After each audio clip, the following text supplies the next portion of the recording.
All right, we're live everywhere. Good morning. Today is the 13th of April. My name is Sean Shapiro, and this is Ask a Traffic Cop. It's our thing. It's this gig we do where we talk about traffic safety, traffic law. We answer your traffic and police questions for an hour, and that's what we're about to do. We have a bunch of things we want to talk about that are happening. You know, we're in the midst of a traffic safety campaign called Speed Kills. We're going to talk about some statistics. That is awesome. We're going to talk about Vision Zero enforcement team. We've got Erin Urquhart joining us this morning, and she is a parking enforcement officer who works with me here in the media office side of things. And we're going to talk about parking and be able to answer your traffic specific or your parking specific questions. A couple of good mornings. Nico says good morning. We've got Rob Baker with a good morning. Kayla Draconis has a unique good morning. It's greetings and salutations, which is always appreciated. Thank you. If you've got questions, use the Q&A function. If you're coming in from LinkedIn, not LinkedIn, LinkedIn too, but if you're on Twitter, you got no choices. TikTok, you can use the Q&A function, and that thing called Instagram, that I don't know why I looked at it. It's really just me looking at myself, but I couldn't remember Instagram. I think I've got a mental block when it comes to Instagram. So if you're using Instagram or you're using TikTok, please use the bubble, that Q&A function. That's going to ensure that I get to see your question. If you use anything else, like the chat, I'm probably not going to see what you're talking about. It's not because I'm ignoring you, just because we get busy in here. There's 192 people, and that just keeps growing. Hey, if you don't mind, like this live by double tapping, following, sharing, whatever you've got available. It'll help the algorithm tell everyone else that we're doing something worthy of attention, and we want to be able to help as many people as possible. Tracy Bell comes in from LinkedIn Live and says, good morning, Sean and Q. Let's see here. Okay. And thank you, Q. Much appreciated. Q is out of town.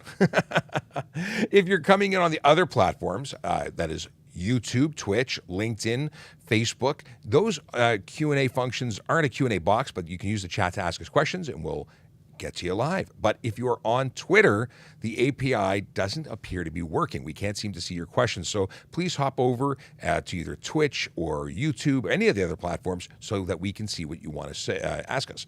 If you're going to do that on YouTube, it's Traffic Services Toronto Police. That's possibly the easiest way to get us. Twitch is at Traffic Services. And let's jump into things. Let's jump into questions right after we talk about Vision Zero enforcement team. What is the Vision Zero enforcement team? They are a dedicated group of officers who go out and, they change driver behavior by enforcing the big four. That's speeding, aggressive driving, distracted driving, and impaired driving. They go out throughout the city and they assist officers in different divisions by just having more presence. And we go to the divisions that are determined by analytics. So our big brain people go through the numbers and see the areas that are more or higher risk of collision and injury because of motor vehicle behavior, driver behavior. So these are all very important things. We want to make the road safer. That's why we do what we do. It's not about making money for the man. That's what everyone accused me of yesterday when I talked about the stats from our Speed Kills traffic safety enforcement campaign. So let's talk about that as soon as I finish telling you where Vision Zero enforcement team is. Today, they are focused on 31 Division and 42 Division. That's the neighborhoods of Black Creek, Humbermead, Glenfield, Downsview, Malvern, Agincourt, Milliken, the Rouge, Scarborough in general. They're out there helping. Okay. But let's talk about the fact that everybody in the city is focused on traffic, because traffic's an issue when people choose to do things that are dangerous, that raise the risk of collision, of serious injury and death on our roads. We want to address that. And what we do when we have these safety campaigns is we talk about risks. We talk about stats. So on Monday, we issued 524 speeding tickets in the city of Toronto. Is that a lot? I don't know. You think it's a lot? Maybe it's what we always do, but we're talking about it. Fact is, there's way too many people who are breaking the law. And by doing that, they're taking unnecessary risks. Do you know, when you increase the speed of your vehicle, you reduce your reaction time, you increase the severity of injury and damage when a collision occurs, and you are more likely, I think I said this in a different way, but you're more likely to become involved in a collision. It's not just going faster and getting somewhere faster. And in truth, you just get to that red light a little bit quicker than the person who rolls up a second or two behind you. So you use more fuel, you increase your risk of injury and damage and raising your insurance rates for so many different reasons, and you don't really get anywhere faster. Is it worth it? I don't think so. We also had 158 charges for aggressive driving, 34 distracted driving, and 4 of those speeding tickets, I believe, were stunt driving. A total of about 979 tickets. I said just under 1,000. That's a lot of tickets. But yesterday, Tuesday, day 2 of the campaign, 803 speeding tickets. That's a lot more than the 524. 5 of those were stunt driving, and that's amazing. It's amazing that so many people just don't care about the speed that they're going. So hopefully these tickets will serve to slow them down. Maybe they'll get that ticket and they won't do it again. That's really the goal. There were also aggressive driving tickets to the tune of 206. There were 23 distracted driving charges, and a total number of tickets that were over 1,300. So a lot of charges laid, and hopefully it's a positive effect. And that we're going to report every day how many charges we lay. So make sure you tune in, check out the videos that we post, and let's get into the conversation. I'd love to know what you think about this campaign and what you think about speed enforcement, because obviously it's not a popular topic for some people. Some people think it's not good at all. They don't think it's right that we lay charges for speeding. They want to be able to do what they want to do. Aaron Urquhart, parking enforcement officer, a bike officer, very passionate about cycle lanes and keeping cyclists safe. And she's joined us here. So if you've got questions about parking, let us know. And let's get into some Q&A, because Danny Z wants to know, what is the punishment for driving alone with a G1? It's one of my favorite questions to answer. And that is, it's really bad. So you're not a licensed driver. You have a learner's permit, which requires you to be supervised by a licensed G-class driver, someone who has 4 years experience and a G-class license. Now, they could have had 4 years combined with their G2, but they are allowed to supervise you, and you have some conditions. So let's talk about that. If you're driving alone and you're caught, it's a $110 fine. But wait, there's more. There's a 30-day license suspension that comes with that conviction. And there's more. That's your first conviction, because your second is 90 days, and your third, you get kicked out of the program. But there's other things to consider. You're not insured. If you get into a collision, it's going to be denied. Your car may be insured, but because you're not a licensed driver, you're not going to be covered. So mom and dad, if you're borrowing their car, that's out of the game. That's out of the game. No one, you're not covered. Additionally, the person who let you drive that car, well, that's going to be a fine under the HTA, a charge under the HTA for them.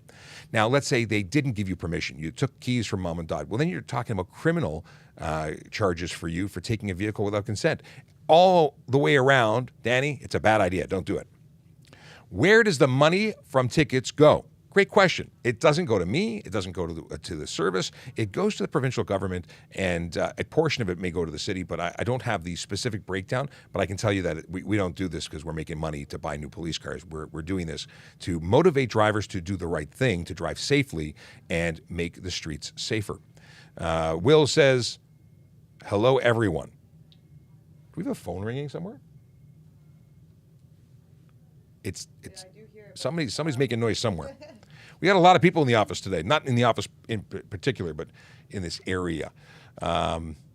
Pepe says, don't forget to wish Paulo a happy birthday today. Paulo with the Mustang, happy birthday. We got Rob Baker. What is the most expensive parking ticket Urquhart has ever given out? So yes, this is a... Wait. I had you on mute accidentally. I was muted. Okay, so the most expensive parking ticket that I've issued and that we can issue is $450, and those are for accessible spots. So people who have the wheelchair handicap permits, but we call them accessible permits. So that is the most expensive parking ticket, and you can get charged if you're fraudulently using one of those permits from you guys, the police, but we do have the authority to retain the permits if they're being misused. So that is a big fine. You can get charged up to $5,000 if you are misusing one of those, but that's not a parking ticket. That's a criminal charge. The folks that misuse those permits, and I used them because I was issued one due to my injuries, really drive me crazy. I, who have access to that permit, I don't even use it if I'm feeling well. If I can walk, I walk. Yeah. My mother, when she was around, she who was in a wheelchair most of the time didn't want to use it because there were people who needed it more than her, she said. And she was right. Exactly. You know what? People who abuse those are on the highest offensive list, in my opinion. Kayla Draconis also brings up a very good point when it comes to where does the money go.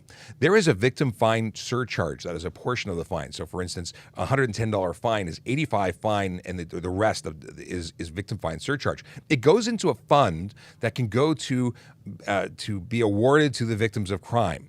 So people can apply after being victims of crime to get money, to get support, and that's where some of that money goes. So thank you, Kayla, for bringing that up. I didn't know that. Yes, more of that available by Googling, but it is a really good thing. I know many people who have been victims of crime who've applied, and maybe they got a few $1,000s to help them because they were injured as a result of being robbed or whatever is the case. Things that make you go, I didn't know that. Supermarine 1870 says, do you need to wait until a pedestrian completely clears a crosswalk or only until they've cleared the median, mid-block, traffic island, refuge? I always wait, but drivers behind me don't appreciate this. Well, I appreciate it. I appreciate you. Coming in from Twitch, by the way. Here's the deal. And we had this conversation with a driving instructor yesterday by way of DM. A crosswalk at an intersection is not the same as a pedestrian crossover. Pedestrian crossover is you're required to wait until the pedestrian clears the entire roadway, not just the side of the road you're on. The rules for a crosswalk in a signalized intersection or an intersection are that you must wait. You cannot. You must yield to the pedestrians. So you have to wait. If they're waiting if they're approaching you, you have to wait. If they've passed you, and we like to say the halfway point, that's when you can go. Now, if there's a crossing guard present, you have to wait until everybody's off the road. That's different. But if there's no crossing guard and it's not a pedestrian crossover, which is a PXO and it's marked as such, then just when they clear your half. So there you go. Rob Baker says, wow. Wow, Rob. What are we wowing about? Let's see here. Hey, can you hit that screen on Instagram and on the TikTok? Can you hit that screen until your finger goes numb? Help show likes to this page, not because we make money, we don't make money from it, but because we want to bring more people to the party. We want the algorithm to know that we're talking about important stuff. And please share it. A personal reference, you telling someone to come by and visit and see what we're doing is way more valuable than someone just randomly finding us. But listen, it is happy, or we are happy to have everyone come and ask questions. Some people don't want to share because they want to get their questions answered. They don't want to share us with anyone else. Okay. Can I make a complaint after a month of the accident? If you're supposed to report your collisions, and you're legally obligated to do that, immediately or as soon thereof. And the word that I'm looking for escapes me right now, but escapes me. In any case. You need to report forthwith to a police. That's what it is. So you need to make those reports. Now, it happens that sometimes you don't realize you needed to, or you didn't know that it met the legal requirement of $2,000 where you are legally obligated to report a collision. So could you? You could. Might you be denied? You might. And could you be charged for not reporting in time? Possibly. So you need to take care of your business in a more efficient manner. A month is a long time. Jay Keir says, pulled over to let a fire truck enter the intersection. 3 drivers cut off the truck. Can they be charged? Absolutely. If a motor vehicle doesn't yield or pull over for an emergency vehicle, they can certainly be charged. It's somewhere in the vicinity of $490, I think, for that charge. And I really do like laying that charge because when people don't get out of the way for emergency vehicles, they're putting lives at risk immediately because those people, the emergency vehicles, are actually going to help somebody in need in that moment. So I don't think that you could find someone more offensive than someone who doesn't understand how to get out of the way for folks who are trying to be heroes, saving the day in their own special way. What show am I talking about? Okay. Oh, here we go. My dad drives a big truck and he constantly gets cut off and brake checked. What can he do? Well, first of all, I hope he has a dash cam because when those things turn south, at least you've got the evidence to support the fact that the driver did something and contributed to the collision. Video evidence is the best evidence. But you can also make reports. At the end of the day, try and give yourself as much room. And I'm sure he does. He's a professional driver, tries to give himself as much room. And then these people who don't know how to drive, cut them off because they don't understand the dynamics of major league vehicles, those big vehicles that are, that take time and to slow down. They don't stop on a dime. And yeah. Isn't that strange, Q? We have people who are spamming in the chat. That is just not kind. Spam. I don't know what they think. I'm not even looking at it, so I don't see it, but I'm getting notified that people in the community, people who want their questions answered, are annoyed by the people who spam. So we're going to ask you to stop, and we're going to then kick you out because you're being disruptive. Okay. Want to be a member of the Toronto Police Service? We think you might, and if you do, you should come join us. When I say that, I mean we're hiring. www.tps.ca/careers. It's on the screen for TikTok.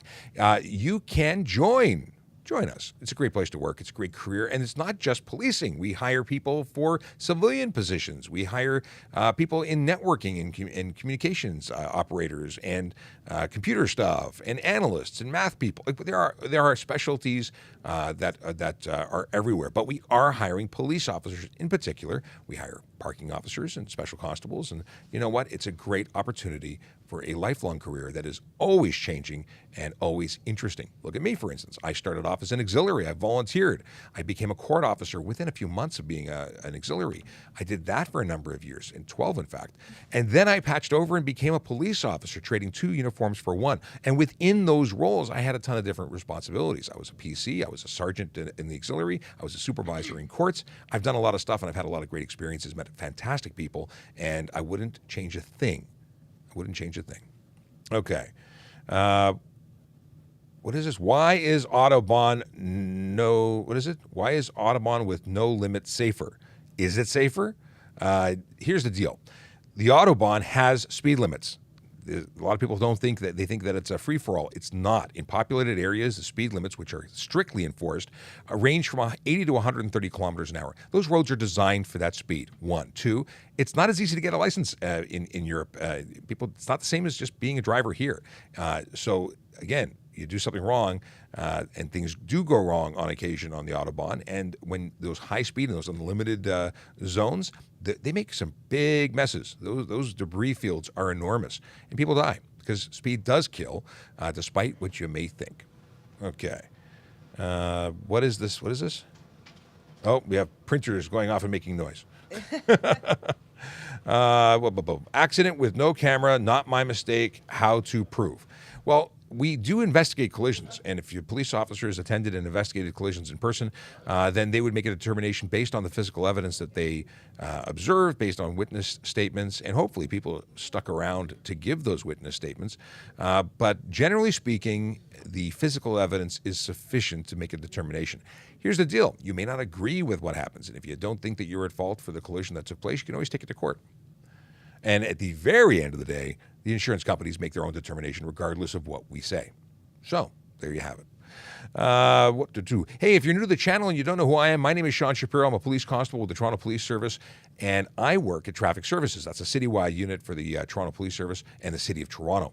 I work in traffic safety programs in particular. That is an educational branch of things. We talk about laws and safety and what to do and how to do it. And you know what? We get on social media and we answer your traffic and police questions.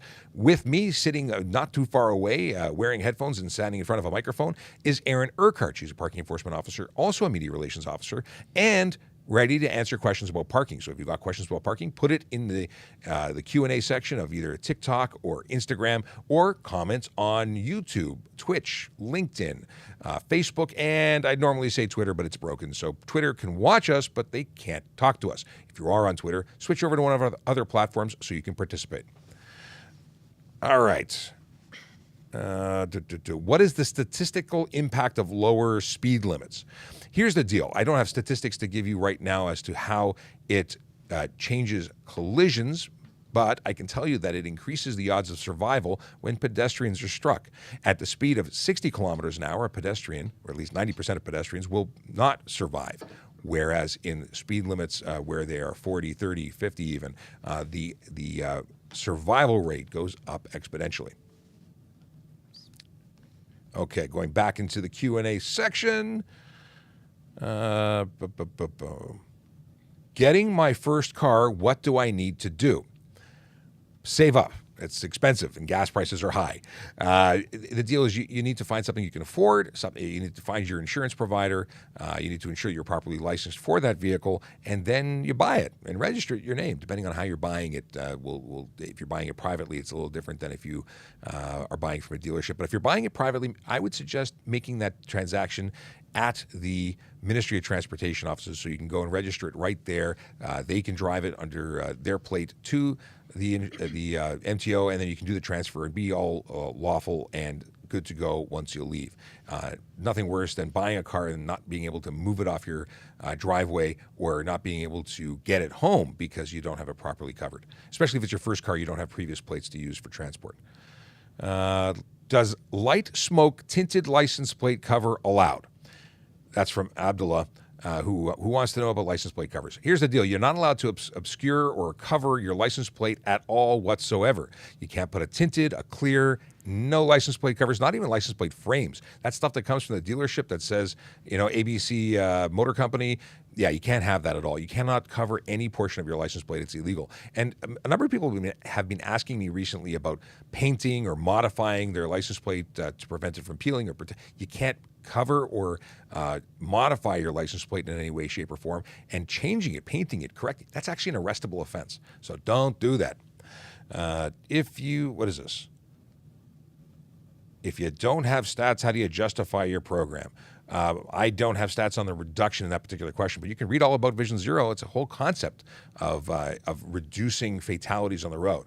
And you can certainly go read up on that. In fact, if you Google Vision Zero Toronto, there's a ton of information available. But I'm answering all sorts of questions and not specifically catering to your inquiries. Let's see here. Why do cops violate traffic laws and then ticket? So police are given the ability to violate certain laws, and it's not really violating because they're exempt from it. For instance, they're allowed to exceed the speed limit. They're allowed to go through signalized intersections, even on the red, when they're doing certain things. That's because it's a requirement of the job. They're allowed to use their cell phones and computers and two-way radios because they are required to do that in the interest of public safety. So the general public isn't allowed, and for good reason, because if we were all doing that, there'd be a tremendous amount of risk. Now, that's not to say there is no risk. We acknowledge that these activities are more risky. And when we do this, there has to be a good reason for it. We have to be engaged in the lawful execution of our duties. And if we're not, even if we are, we're still going to be liable for our actions. We have to make sure we're going through that intersection safely. We have to make sure when we are exceeding the speed limit that we're safe. And if we're not, we're ultimately responsible. Okay. We talked about big trucks and that. We talked about this one. We got some duplicate. Please only ask questions once. Is it illegal to have tinted front headlights? Yes, it is. There's a specific charge for it. And you're only allowed to project white or yellow light from your headlights. Equally, when you put a tinted cover on it, you make it less effective for headlights and for taillights. Taillights have to be discernible at a particular distance. I believe it's 150 meters, but any change in that will make it less effective. And my wife has joined us through YouTube. Good morning. It's always great when she comes and supports the show, because then I know I'm being watched in my show and I get one more viewer. No, good morning. Hello to everybody at home. Let's see here. Let's do. Okay. We have Kev with some more questions about stats and money, and obviously not a supporter of police activity. He wants to know how much taxpayer money is wasted on speeding tickets. Not a waste of money. It's an investment in traffic safety. It's about slowing people down, because the increase or speeding above the speed limit increases your chances of collision, increases the severity of injury and damage and risk of death. So investments to speed enforcement are very valuable, because we want to keep people moving slower to reduce the risk of injury and death on our roads. Okay, let's see here. Is it safer going the flow of traffic or the speed limit? Flow of traffic that exceeds the speed limit is illegal and is not to be done. You're not supposed to exceed the speed limit at all, not 1 kilometer. There's no excuse for it. And so it is safer to go the speed limit. And everyone should go the speed limit. And you know what happens then? The speeders don't speed because they can't, because everyone's going the speed limit. So when you choose to go with the flow and that flow is above the speed limit, you're enabling speeders to break the law and you're contributing to unsafe roads. Okay. Do you have to fully stop on a yield?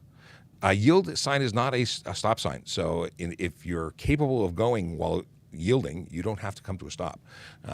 You only have to stop if someone is there first. So it really depends. But it's not a stop sign.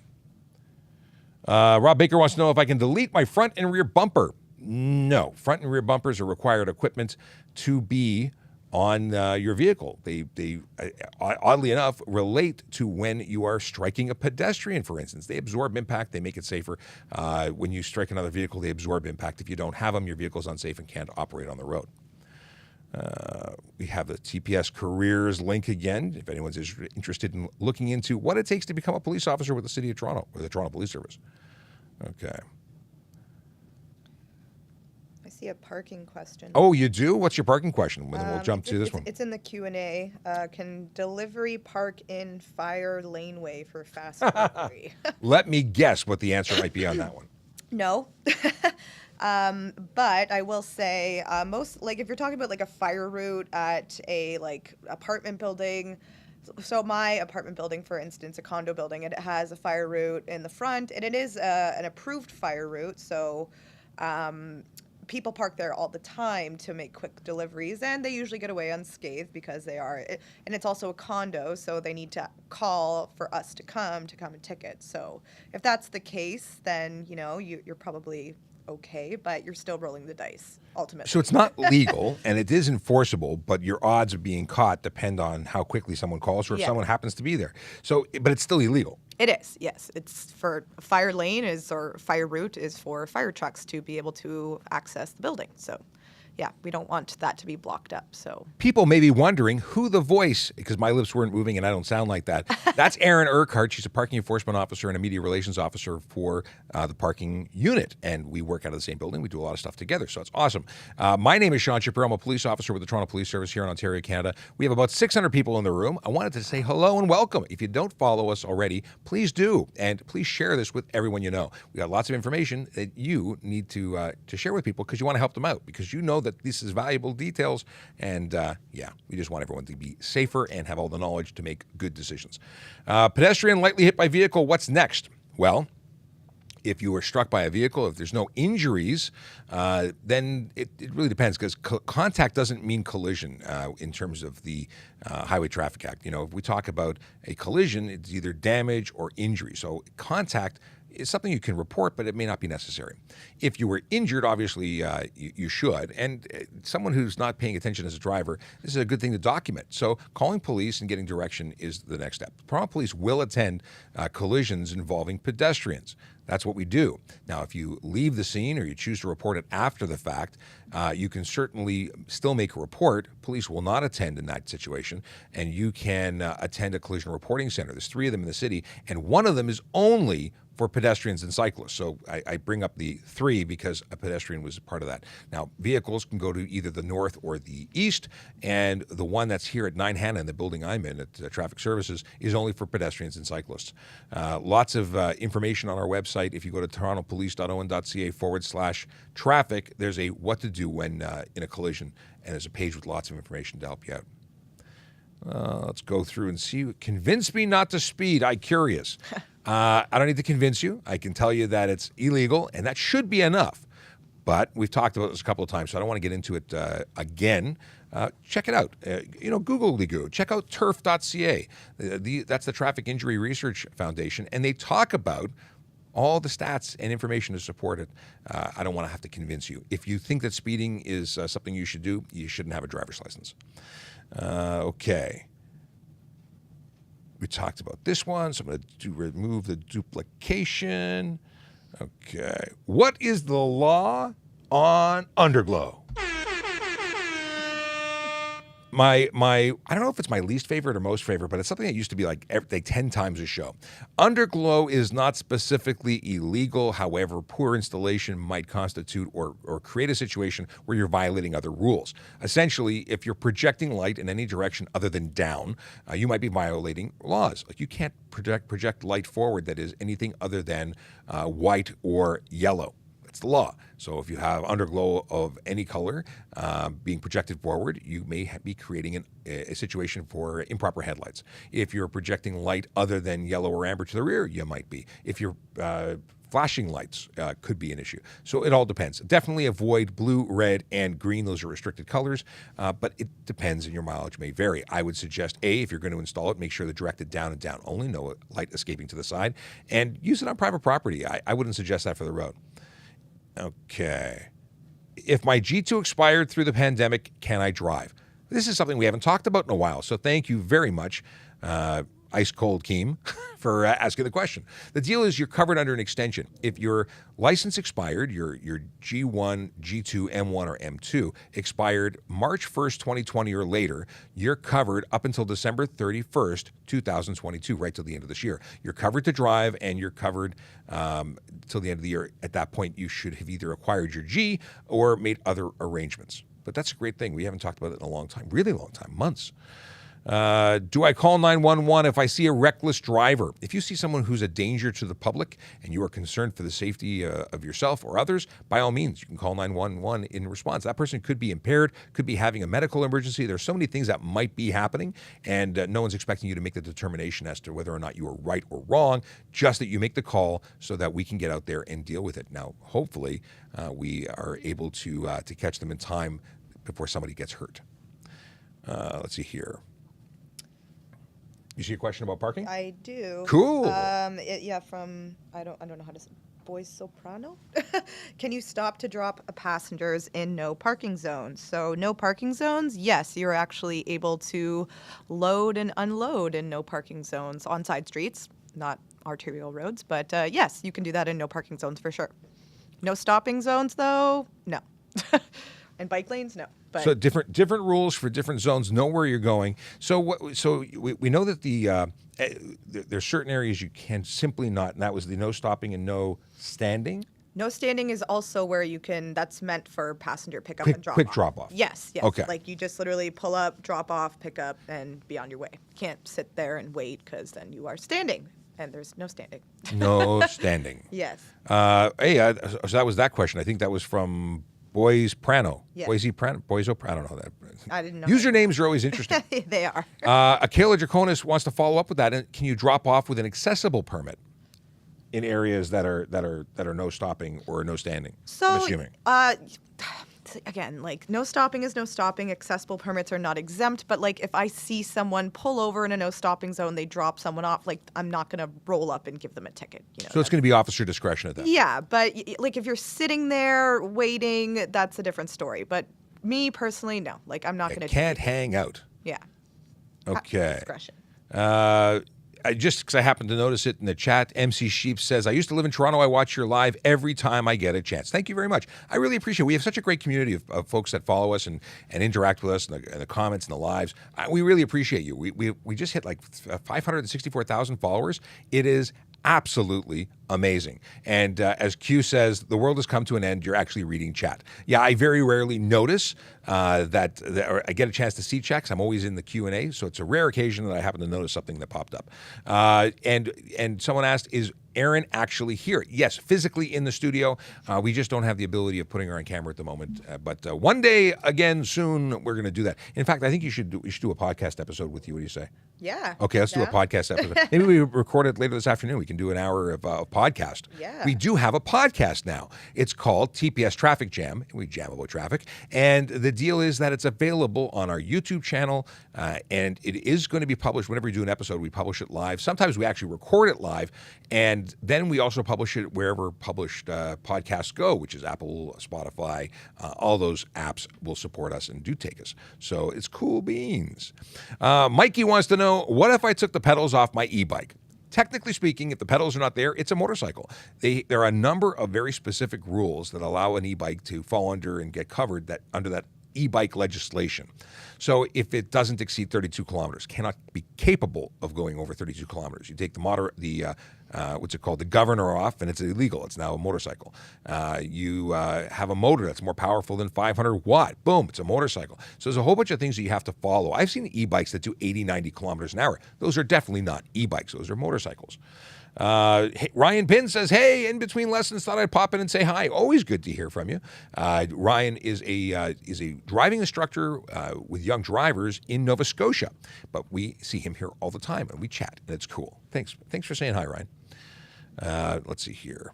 What car mods are illegal in Ontario? This is a great question.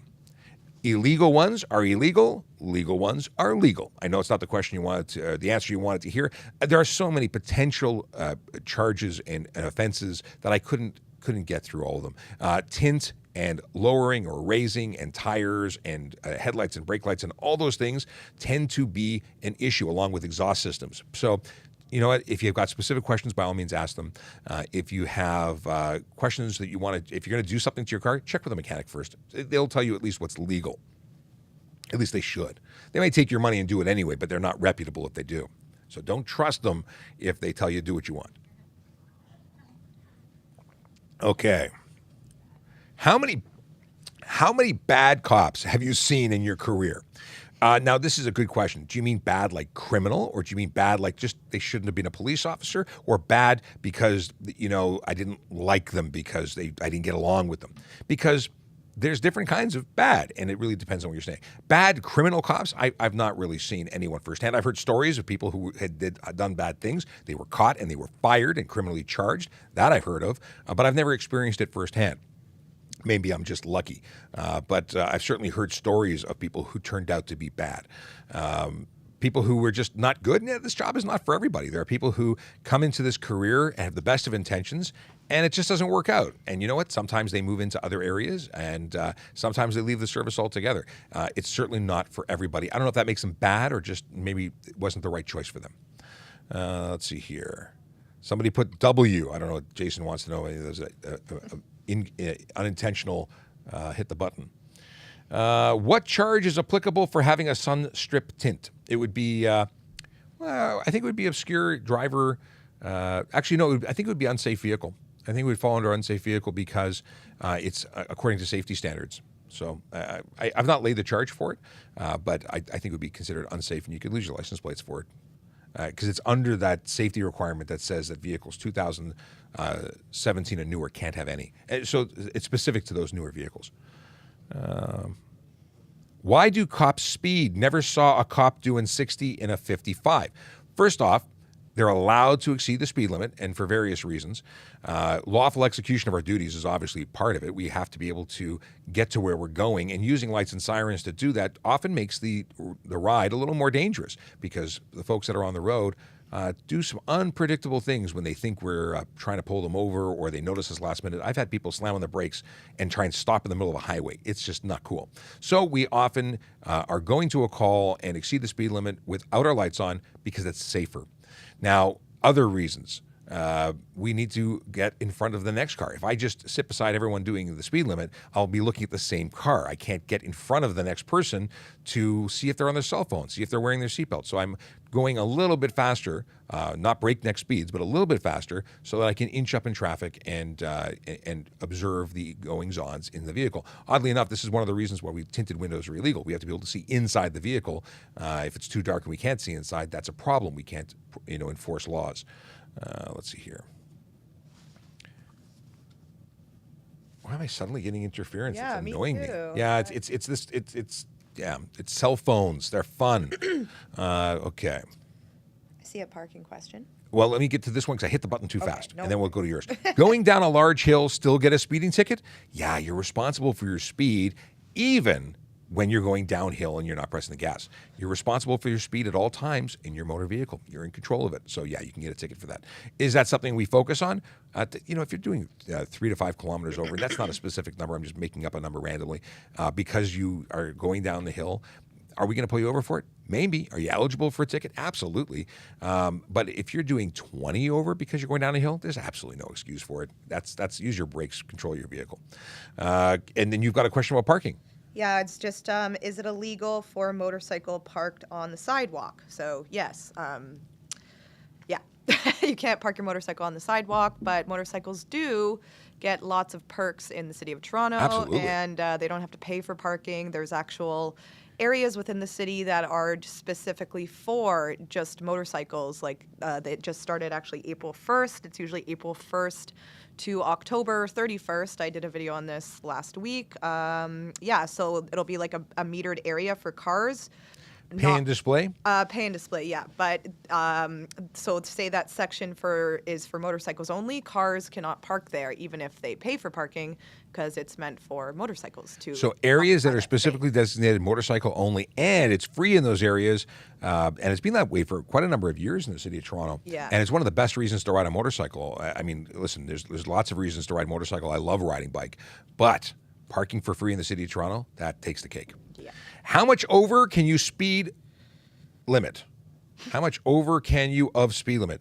Nothing. You're not legally allowed to exceed the speed limit at all for any reason if you're asking about everyone other than police, fire, and ambulance, because obviously there's an exemption for us. But you cannot speed. There's just no excuse for it. Yeah, it doesn't matter if you're on fire. You cannot speed. Not legally, anyway. Okay. Motorbikes legal. Seatbelts required in cars. Explain. That's actually a very good question. So if a motorcycle is involved in a collision, the safest thing is for the motorcycle and rider to separate.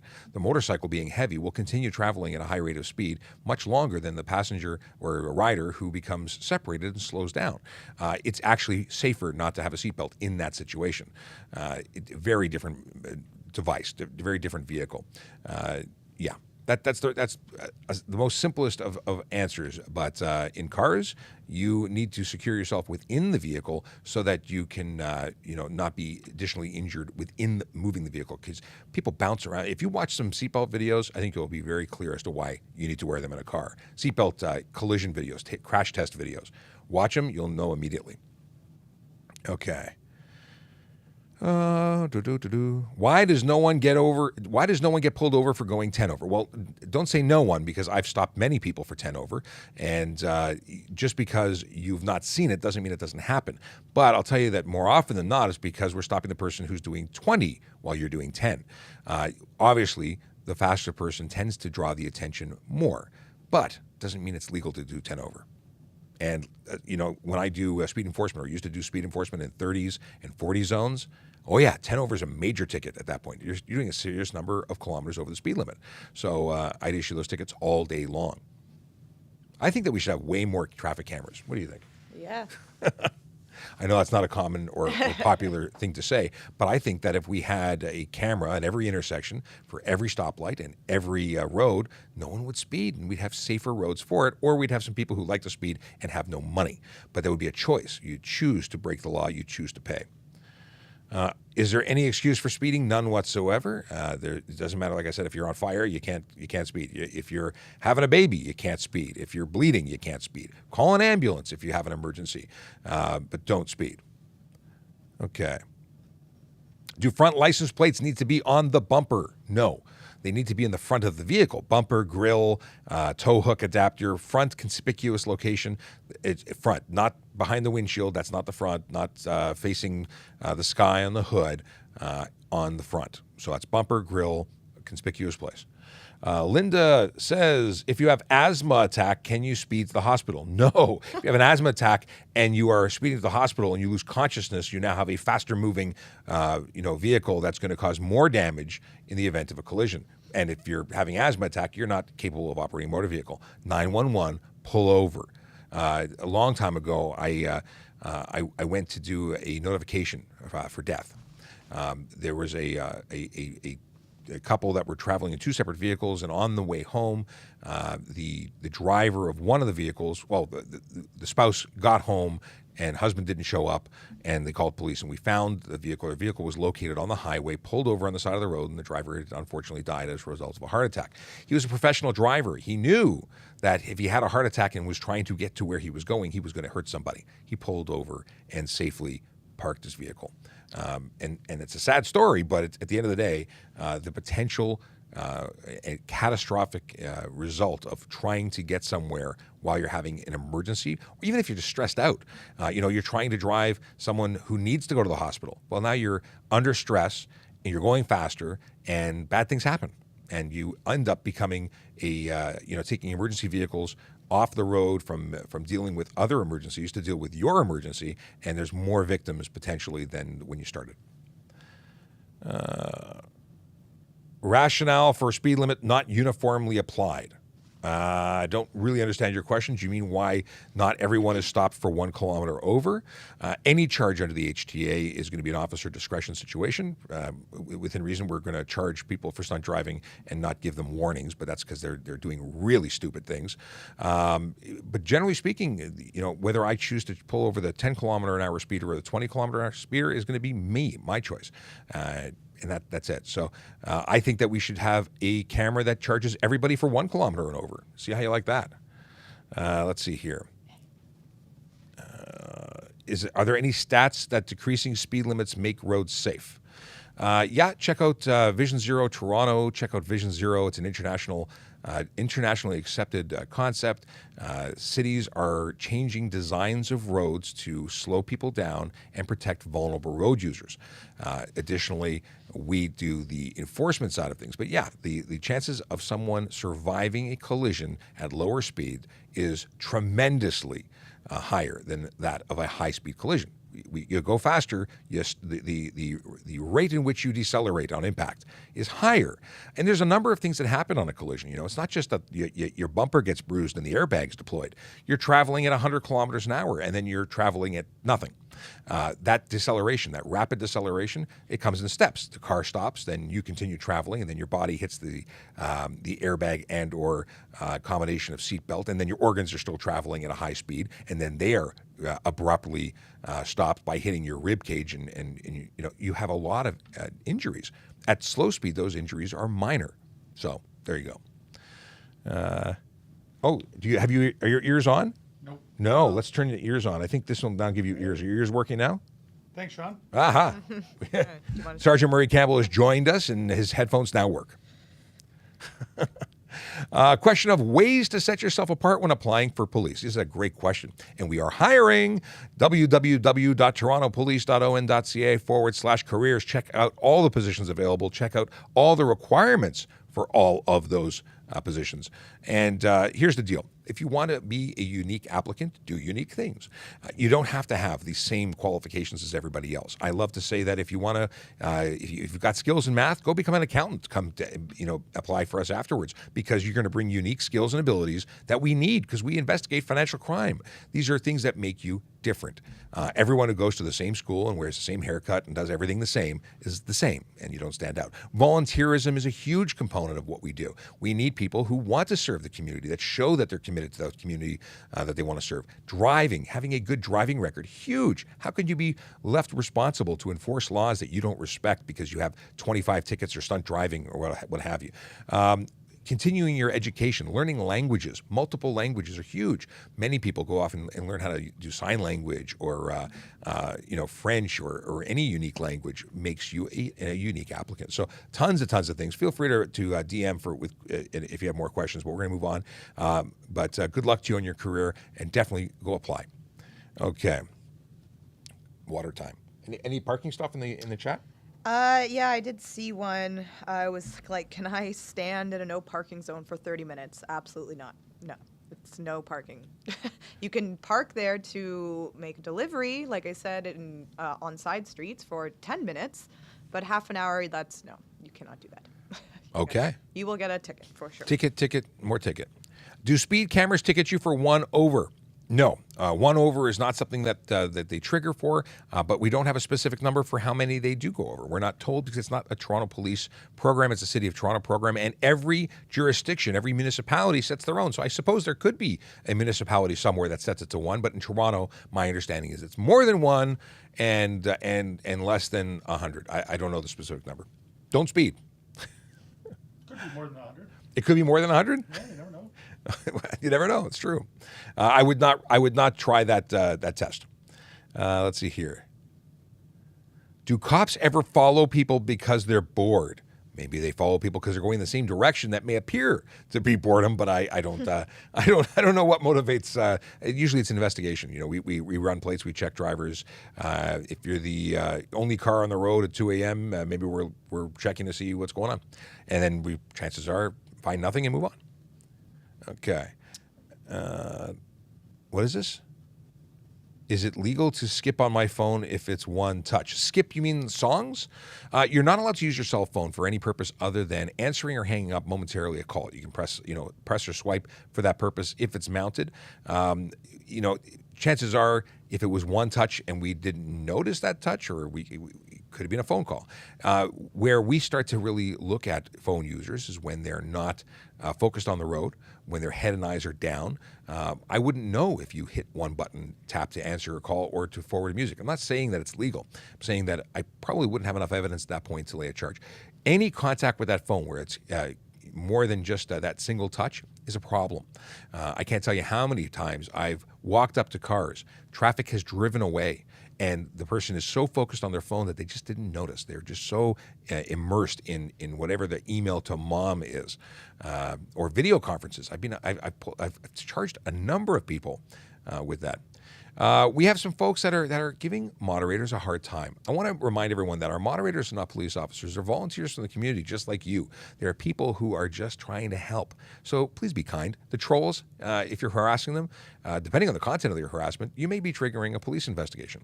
If it's just I'm trying to figure out what language I can use to describe the activity.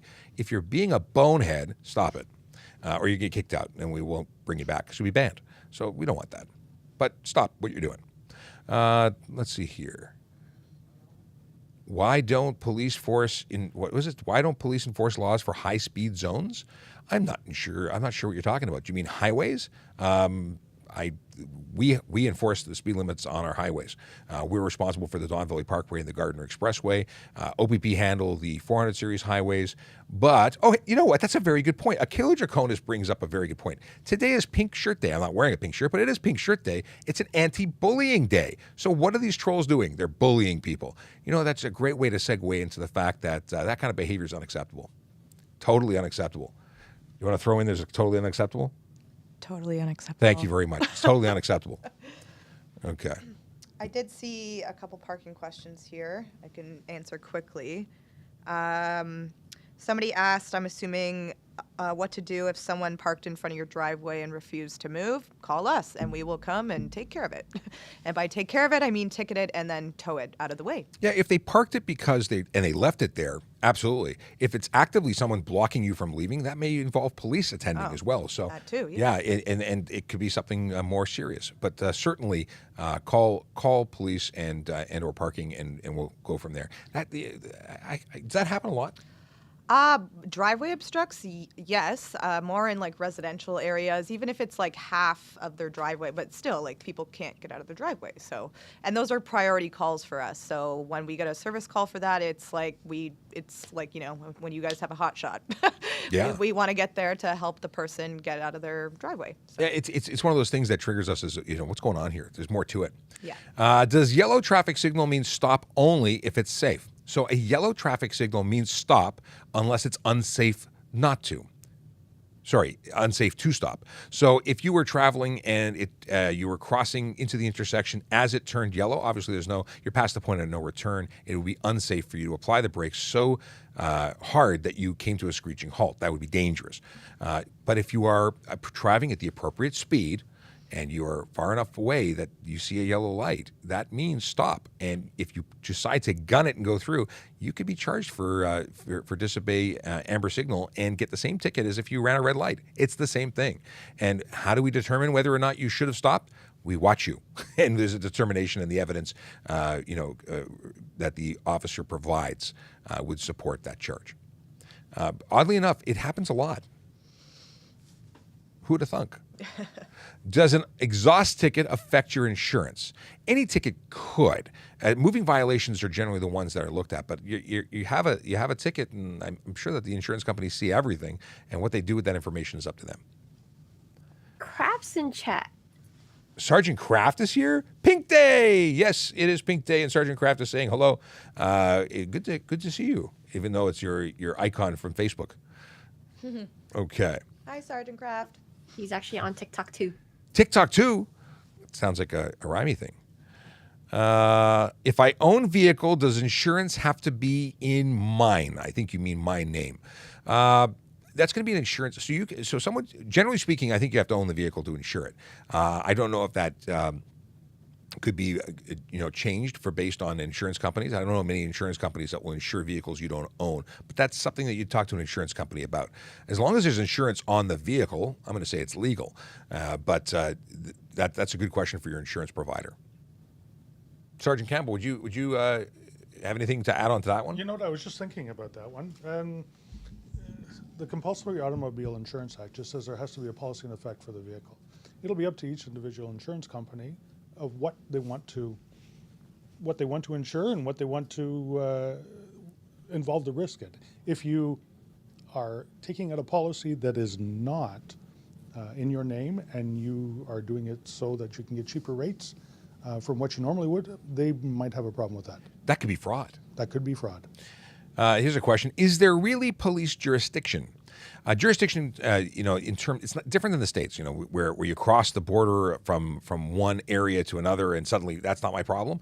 We are police officers in the province of Ontario. We may focus on a specific area, but we are capable of utilizing our police powers wherever we are within the province. So if we see someone speeding outside of our jurisdiction, technically across the street, then yeah, we can act. If we see something criminal anywhere in the province, absolutely we can act. And if we're outside of our province, where we're not technically police officers unless we're sworn in for specific reasons, we're still going to be the best witnesses that we can be and utilize potentially citizens' powers of arrest if we needed to.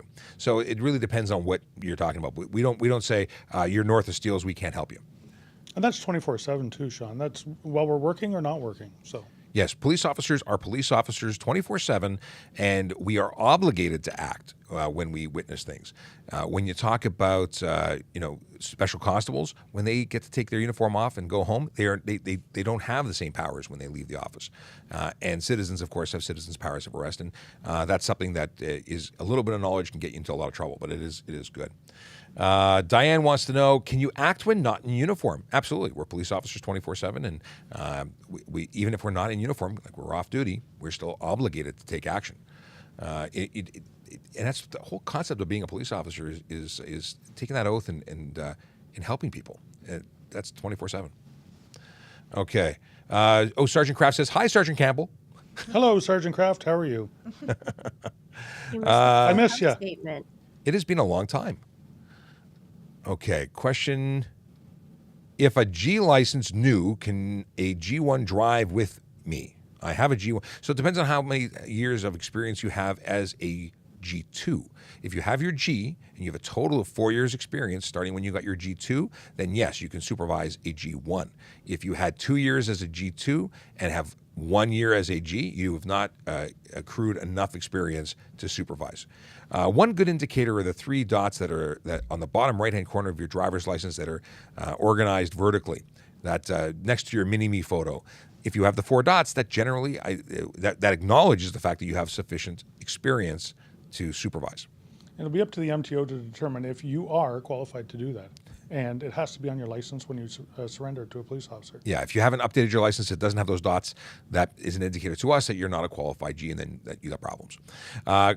T-Dot Cop wants to know, do I have to pay for parking with my motorcycle? No, not in the on-street green P parking. Actually, and I guess I should mention this while I have everyone here, because it is the long weekend and we are under holiday enforcement on the Good Friday, Easter Sunday, and Easter Monday. So parking is free for all on-street Monday to Friday signage, so you do not have to pay for parking if you're going to be out and about within the city on the long weekend. So Long weekends are awesome. Thought I would just throw Is it a that in there. 4-day long weekend? It is, thankfully. No, I knew I was getting a short week, but I didn't realize I was getting 2 short weeks. Yeah, except for, I'm working on Saturday for, I signed up for that though. Well, yeah, when you volunteer to give up your weekend, I don't have Yeah. sympathy for you. Well, no, that's why I did it, because it's a 4-day weekend, so I still get 3 days, right? Yeah, it still works. Yeah. With Love wants to know, Do you need to have a badge on you in order to act? Sarge, do we need to have our badge physically with us to act as a police officer? No, we don't actually need it with us. You'll be very hard pressed to find a police officer that doesn't have it with them, unless they totally forgot it. Yeah. But no, a police officer is a police officer is a police officer. You may, if you identify yourself as such and you have to act a certain way, that can be verified later. Yeah, we'll do the right thing and then we'll figure out the other stuff. But I can't remember the last time that my badge was not in my pocket. Like I am so super conscious of making sure that I have it with me. I mean, aside from the fact that I want to make sure I have my license with me, I want to make sure I have money with me. I don't go anywhere without my badge. Kind of like most people can't leave the house without their cell phone. We usually use a cell phone and a badge. Yeah, we work so hard to get it. Forgetting it is not going to happen. Not regularly anyway. I'm sure it's happened once. Like I dropped my wallet once. Okay. Let's see here. We've actually gone over time. It's 3 minutes after 11. We're going to take one or two more questions and then we're going to call it because we are going to be back tomorrow. We do it all over again. Let's see here. What does it mean to have 4 dots? We were just talking about that. That is to signify on your license that you are qualified as a G-class driver, sufficient experience to be able to supervise a G1 driver. Did I say that right? I think I said that right. You realize everybody's looking at their driver's license, right? Yes, Yes. Yes, 146 people currently in the room, and they're all looking. Actually, there's more people because we have multiple platforms here, and I wonder we should do that every time that we hit 700 or 1,000 people because then that really makes it funny. Do you know anything about the Midway shooting? I do not. I'm sorry, I don't have information on that. Let's see here. How can I be a police officer? Well, I'm so glad you asked. You need to apply. You need to be a permanent resident if you're applying in Ontario.